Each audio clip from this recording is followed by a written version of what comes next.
Assalamualaikum warahmatullahi wabarakatuh. Perkenalkan, nama saya Khofifa dengan NIM 228111008 dan rekan saya Nurfadilah Eka Putri dengan NIM 228111009. Di sini saya akan memaparkan materi presentasi tentang stereokimia dalam mata kuliah Kimia Anorganik 3. Oke, selanjutnya kita akan membahas tentang isomer senyawa kompleks. Nah, isomer senyawa kompleks ini terdiri ada 6 bagian, yaitu ada isomer konstitusi dan isomer konfigurasi. Nah, dalam isomer konfigurasi ini dibagi lagi menjadi diastereomer dan enantiomer. Nah, pada diastereomer juga bisa dibagi lagi menjadi isomer konformasi dan isomer geometri. Nah, ini adalah bab-bab yang akan kita bahas dalam materi stereokimia kali ini. Selanjutnya yaitu kita pada bab isomer konstitusi. Nah, isomer konstitusi ini juga dikenal sebagai isomer struktural, yaitu jenis isomer yang dimana molekul-molekulnya itu memiliki formula yang sama tetapi berbeda dalam cara atom-atomnya yang terhubung satu sama lainnya. Ciri dari isomer konstitusi ini yaitu terdapat ligan berbeda dalam bola-bola koordinasi, tetapi secara totalnya itu membentuk senyawa atau komponen yang sama. Nah, di sini ada macam isomer konstitusi. Yang pertama ada isomer ionisasi. Nah, dalam isomer ionisasi ini anion ligan dan anion penyeimbangan kompleksnya itu bertukar tempat, yang artinya senyawa kompleks yang dihasilkan memiliki komposisi yang sama, tetapi ion yang terlibatnya itu berbeda sehingga menghasilkan isomer yang berbeda. Nah, contohnya ada di sini yaitu CONH3 5SO4 NO3 dan CONH3 5NO3 SO4. Yaitu jadi pada kompleks pertama yaitu CONH3 5SO4 NO3, yaitu ion SO4 sulfatnya itu adalah sebagai dari ligan yang terkoordinasi dengan kolbat. Sedangkan NO3 atau nitratnya itu adalah anion penyeimbangnya. Nah, pada kompleks yang kedua yaitu CONH3 5NO3 SO4, posisi anionnya itu terbalik. Jadi yang pertama itu SO4-nya sebagai ligannya dan NO3-nya sebagai anionnya, sedangkan pada kompleks yang kedua yang ini NO3-nya ini menjadi bagian ligan yang terkoordinasinya dengan kolbat, sedangkan SO4-nya ini menjadi anion penyeimbangnya. Selanjutnya ada isomer solven. Nah, dalam isomer solven ini ligan netral dari solven itu bertukar tempat dengan anion non-ligan atau sebaliknya. Yang artinya dalam isomer ini molekul pelarutnya itu yang awalnya terikat langsung pada pusat logamnya dalam kompleks dapat bertukar posisi dengan anion yang berbeda di luar kompleks. Nah, contohnya itu yang pertama ada CONH34 H2O ClCl dan CONH34 Cl2H2O. Nah, pada contoh keduanya yaitu memiliki rumus umum yang sama yaitu CONH34. Namun dalam susunan kloridanya dan molekul airnya itu berbeda. Dalam CONH34 H2O ClCl, satu ion kloridanya itu satu ion klorida di dalamnya itu kompleks dan satu di luarnya juga kompleks. Nah, sedangkan dalam CONH34 Cl2H2O, kedua ion kloridanya yang berada di dalamnya kompleks. Nah, ini juga bisa termasuk dalam contoh isomer solven geometri. Sedangkan pada contoh kedua yaitu ada CONH35 H2O NO33 dan CONH35 NO3 NO32 H2O. Nah, sama juga dalam contoh ini keduanya juga memiliki rumus umum yang sama yaitu CONH3 5, namun susunan ion nitratnya atau NO3-nya itu berbeda. Nah, pada susunan pertama yaitu CONH35H2O NO33 yaitu air yang berada di dalamnya itu kompleks dan ada 3 ion nitrat. tiga ini ion nitrat di luarnya. Sedangkan pada CONH35NO3, NO32, H2O yaitu tidak ada air di dalamnya dan hanya ada 2 ion nitrat di luarnya. Nah, ini juga adalah contoh isomer solvent tentang ion. Kesimpulannya yaitu dengan meskipun keduanya memiliki rumus kimia yang sama, tapi susunan atomnya itu berbeda sehingga menyebabkan sifat-sifat kimianya juga berbeda. Baik, selanjutnya yaitu ada isomer koordinasi, yaitu isomer yang memiliki ligan atau lebih pada bola koordinasi yang berbeda bertukar tempat atau bertukar tempat, yang artinya di mana senyawa ini memiliki struktur molekul yang sama tetapi urutan ligannya itu yang di sekitar atom pusatnya itu berbeda. Nah, contohnya itu ada di PTNH3 3Cl, PTNH3Cl3 dan PTNH34 PTCl4. Nah, yaitu dalam contoh ini kita itu memiliki dua senyawa yang sama, yaitu yang mengandung ion PT2, tetapi ligan-ligannya itu memiliki urutan yang berbeda. Nah, pada senyawa pertama pada PTNH3Cl PTNH3Cl3 kita ini memiliki 3 ligan amonia NH3 dan 1 ligan klorida pada ion PT2 di satu sisi, sedangkan di sisi lainnya itu terdapat ligan amonia dan 1 ligan klorida. Nah, sedangkan pada senyawa yang kedua kita itu memiliki 4 ligan amonia pada ion PT2 di satu sisi dan 4 ligan klorida di sisi lainnya. Nah, jadi kita tuh pada contoh ini yang pertama itu memiliki 3 ligan 3 ligan amonia dan 1 ligan klorida, sedangkan yang pada senyawa duanya itu memiliki 4 ligan amonia dan 4 ligan klorida. Nah, yang kedua, contoh kedua yaitu ada CON 3 CrCN6 dan CrN3 COCN6. Nah, dalam contoh ini kita memiliki dua senyawa yang sama yang mengandung ion CO3 dan Cr3. Nah, bedanya kalau contoh sekarang itu CO3 dan Cr3, sedangkan yang pada contoh satu itu PT2 semua. Nah, pada CO3 dan CR3 ini memiliki ligan-ligan yang berbeda, urutan ligan yang berbeda. Nah, pada senyawa pertama, ion CO3 ini memiliki 3 ligan etilendiamina yaitu N, dan ion Cr3 yang memiliki 6 ligan sianida atau Cn. Sedangkan pada senyawa yang kedua yaitu N3COCN6 dengan Cr3 memiliki ion Cr3 3 ligan etilendiamina dan ion CO3 yang memiliki 6 ligan sianida. Nah, pada kesimpulan isomer koordinasi ini, meskipun keduanya memiliki rumus kimia yang sama, mereka juga tetap isomer koordinasi karena ligan-ligannya itu bertukar tempat di sekitaran ion pusat. Selanjutnya itu ada isomer konfigurasi atau stereoisomer. Nah, pada isomer konfigurasi ini ialah jenis isomer yang memiliki perbedaan dalam pengaturan 3 dimensi atom-atom dalam molekul. Nah, meskipun mereka memiliki formula molekul yang sama, perbedaan ini tidak dapat diubah tanpa memutus ikatan kimia dalam molekul tersebut. Isomer konfigurasi ini juga seringkali terkait dengan adanya pusat kiral atau ikatan ganda dalam molekul. Nah, di sini ada dua macam isomer konfigurasi. Yang pertama yaitu ada enantiomer. Nah, enantiomer ini merupakan bayangan cermin satu sama lain dan tidak dapat ditumpang tindihkan. Mereka ini memiliki properti fisik dan kimia yang identik kecuali dalam interaksi dengan molekul kiral lainnya atau cahaya terpolarisasi. Nah, contohnya itu pada gambar yang ada di PPT ini, yaitu jadi di situ ada suatu senyawa yang terdiri dari ini tidak dapat ditumpang tindihkan.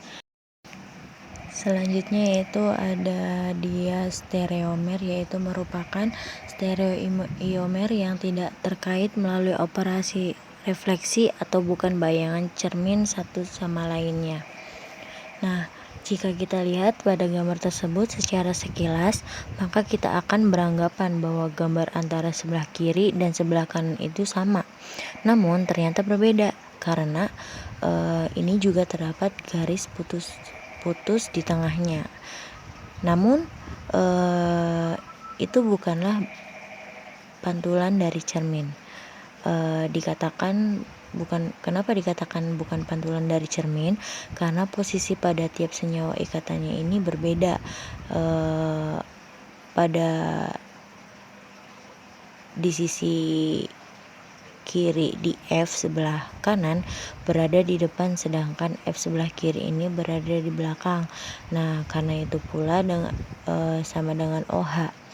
Nah, OH ini pada sebelah kanan berada di belakang, sedangkan OH sebelah kiri berada di depan.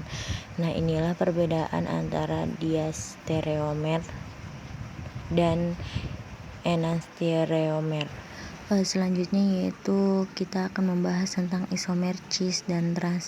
Nah, isomer cis dan trans ini berlaku pada molekul yang ada ikatan rangkapnya, baik itu ikatan rangkap 2 ataupun ikatan rangkap 3, dan juga bisa terjadi pada molekul yang siklik.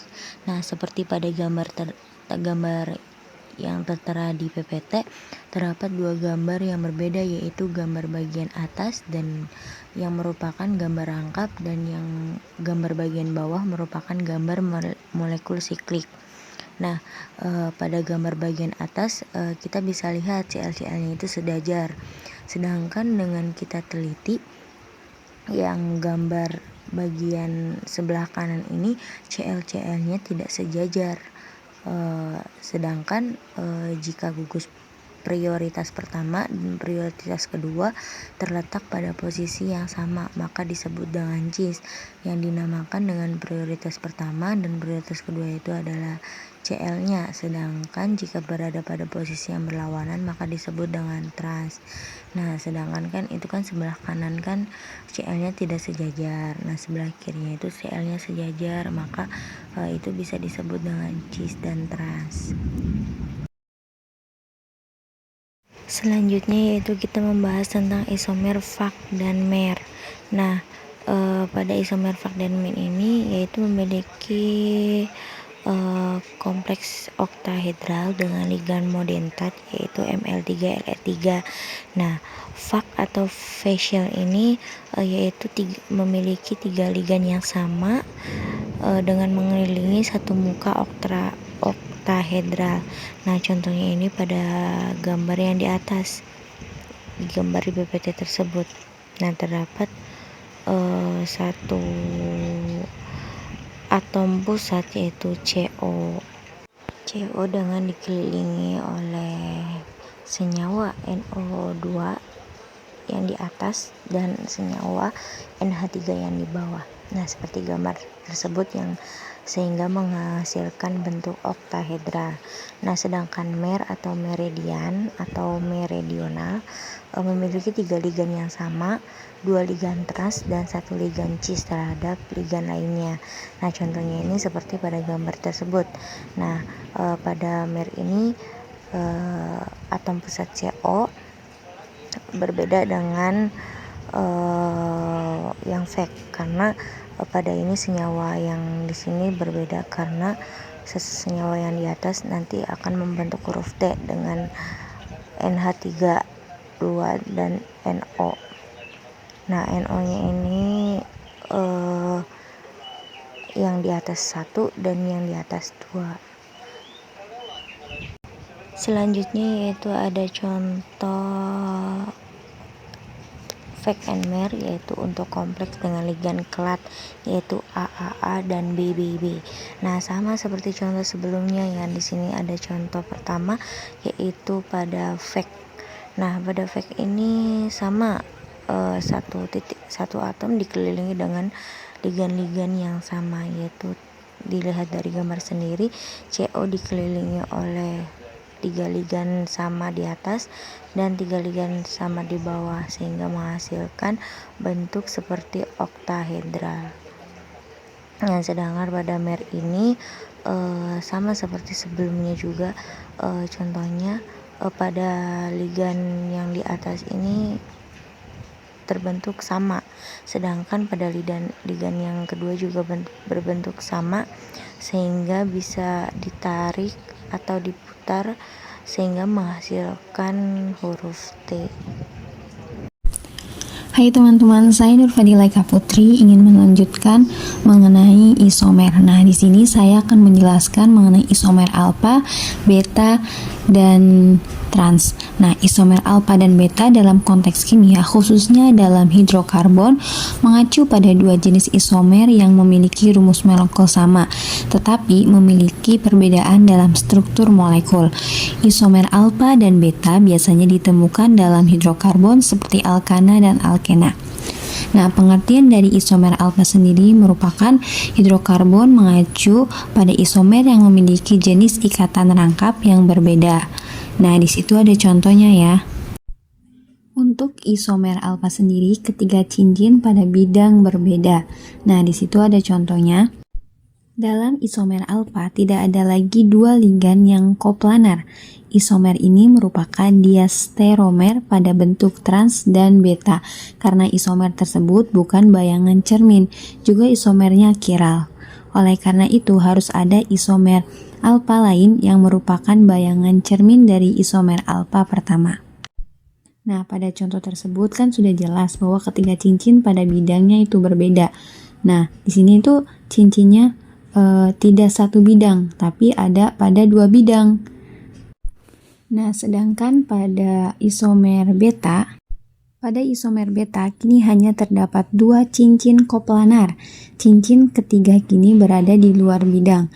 Nah, kedua ligan X berada pada posisi cis relatif satu sama lain. Kemudian, nah yang terakhir ada trans, yaitu ketiga cincin koplanar. 3 unit etilendiamin membentuk 3 cincin beranggota 5 yang saling planar. Atom yang di tengah secara keseluruhan, atom N secara keseluruhan menempati 4 simpul oktahedron. Ada 2 ligan generik lainnya yang terletak di simpul oktahedron yang berlawanan.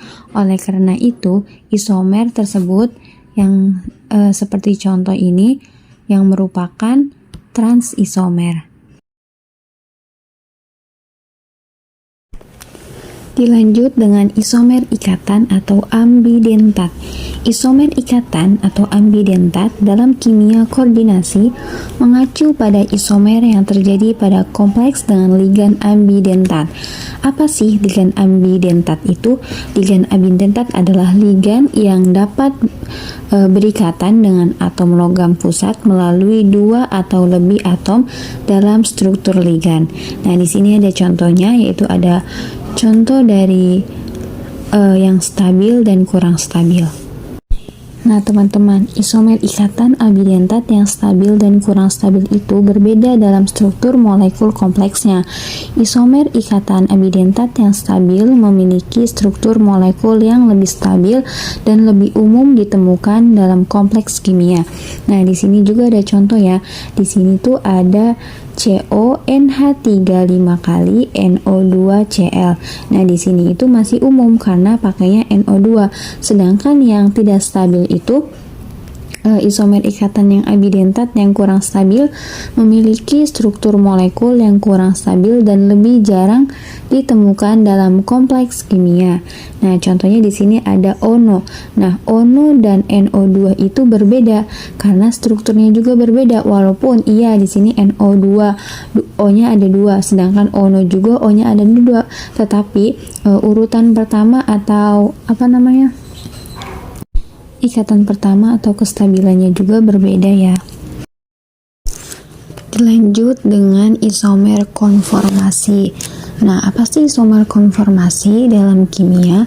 Isomer konformasi dalam kimia mengacu pada stereoisomer yang memiliki rumus struktural yang sama namun memiliki konformasi yang berbeda karena rotasi ikatan yang tunggal. Nah, perbedaan konformasi dapat terjadi karena rotasi atom pada ikatan kimia tanpa memutuskan ikatan kimia. Isomer konformasi tersebut hanya terjadi pada ikatan tunggal karena ikatan rangkap 2 dan rangkap 3 memiliki ikatan pi yang menghalangi rotasi ikatan. Nah, dalam isomer konformasi tersebut juga ada dua macam ikatan nih. Yang pertama itu konfigurasi absolut. Nah, ada lambda dan delta. Nah, berlaku untuk kompleks yang mempunyai dua atau lebih cincin kelat yang tidak bersebelahan atau berturutan. Nah, konfigurasi absolut ini didasarkan pada putaran ikatan yang berbeda dengan lambda sebagai putaran tangan kiri dan delta sebagai putaran tangan kanan. Nah, tadi sudah dijelaskan kan bahwa konfigurasi absolut lambda dan delta itu ada dua jenis, yaitu beda putaran ikatan atau bidang. Nah, di sini itu ada contoh tidak bersebelahan atau berturutan. Nah, di sini jelas berbeda ya, bersebelahan dan berturutan. Nah, di sini itu langsung atom N dan itunya tuh tidak satu bidang, sedangkan pada yang kedua, yang contoh yang kedua itu tidak berbeda pada satu bidang. Nah, ini dalam satu bidang ya, dari atom sama atomnya itu berikatan dalam satu bidang. Kemudian ada isomer lambda dan sigma. Nah, isomer ini didasarkan pada tekuk ikatan pada cincin kelat yang tidak bersebelahan atau berdampingan. Jika dilihat secara berhadapan dengan kita, lambda itu bawah dan atas, sedangkan yang sigma atas dengan bawah. Nanti di bawah akan ada contoh lambda dan sigma. Kita masih menjelaskan mengenai lambda dan delta. Nah, di sini ada contoh konformasi delta putaran tangan kanan. Nah, atau juga sering disebut dalam baling-baling tangan kanan atau rotasi searah jarum jam akan mengarahkan baling-baling tangan kanan menjauh. Nah, sini untuk ujung salah satu bilah baling-baling tangan kiri menggambarkan helix tangan kiri ketika bergerak menjauh, sedangkan ujung bilah baling-baling kanan menggambarkan helix tangan kanan ketika bergerak menjauh. Nah, di sini ada contohnya ya ketika putaran tangan kanan. Nah, dalam contoh tersebut juga kita bisa menentukan sifat kidal pada contoh tersebut. Kita perlu melakukan hal memutarkan baling-baling tersebut, kemudian menggambarkan garis horizontal antara dua atom donor pada cincin tersebut. Nah, di sini ada garisnya ya, yang R1, R2 dan R3. Kemudian kita dapat menarik garis antara dua atom donor dari cincin lainnya seperti pada gambar tersebut. Kemudian kita perpanjang garisnya sehingga garis tersebut melintasi garis horizontal. Nah, sudah jelas ya, di sini terdapat garis horizontal. Selanjutnya kita tentukan sudut terkecil antara kedua garis tersebut dan putar garis non horizontal tersebut hingga menjadi horizontal. Kemudian kita dapat melakukan secara berulang-ulang untuk memahaminya. Bisa dilihat ya, kita bisa menarik, ini ada gambar awal. Gambar awal itu ketika kita memutar baling-balingnya, kemudian didapat atau struktur dari baling-baling atau ikatan tersebut itu seperti R2, R1 dan R3. Kemudian setelah dilambangkan seperti itu, kita menarik garis horizontal. Nah, yang kotak warna biru ini. Nah, untuk apabila baling-baling tersebut itu kidal, jika kita perlu memutar berlawanan arah jarum jam, baling-baling dianggap kidal. Kemudian apabila jika kita perlu memutar searah jarum jam, maka baling-balingnya berada di tangan kanan yang kita sebut dengan putaran tangan kanan delta atau konfigurasi absolut delta atau isomer delta. Nah, kemudian ada putaran tangan kiri. Nah, pada putaran tangan kiri ini rotasi berlawanan arah jarum jam akan mengarahkan baling-baling kidal menjauh. Nah, yang tadi sudah dicontohkan atau sudah dipraktekkan dalam gambar atau dalam imajinasi kalian semua teman-teman. Nah, kan perbedaan dari putaran tangan kiri dan tangan kanan tersebut itu perbedaannya ada pada akhir pada R1, R2, dan R3-nya. Nah, pada putaran tangan kanan kan sangat berbeda. Jadi kalau sebelah kanan mah menghadap ke kanan, kalau sebelah kiri menghadap ke kiri dari garis ujung garisnya tuh. Kalau sebelah kanan dari ujung kanan, menarik garisnya dari ujung kanan, sedangkan kalau putaran tangan kiri garisnya tuh dari ujung kiri. Untuk susunan R-nya juga berbeda. Kalau yang putaran tangan kanan itu R2, R1, kemudian R3. Maaf, untuk urutan R-nya itu sebenarnya sama, tapi untuk ujung dari ujungnya itu berbeda. Cuman apa namanya itu gara-gara karena ada putaran tangan kiri dan tangan kanan, jadi untuk garis horizontalnya itu berbeda. Untuk R-nya itu hanya penamaan. Nah, di sini juga ada contoh dari isomer baling-baling tangan kiri atau lambda isomer, dan di sini ada isomer baling-baling tangan kanan. Konformasi isomer, konformasi absolut baling-baling kanan dan kiri. Nah, di sini apabila ada ikatan yang seperti yang dicontoh, ketika diputar ke arah kanan, ke arah kiri, kalau yang isomer ini lambda isomer, maka akan membentuk seperti ini ya. Kemudian yang kedua sama, yang ketiga dan yang keempat. Nah, di bawahnya itu seperti ilustrasi ketika diputar, ketika baling-balingnya itu diputar. Nah, di sini juga ada contoh yang baling-baling tangan kanan, sama juga ya seperti ini. Nah, yang membedakannya itu adalah garis horizontalnya yang dihasilkan dari perputaran baling-baling tangan kanan dan tangan kiri.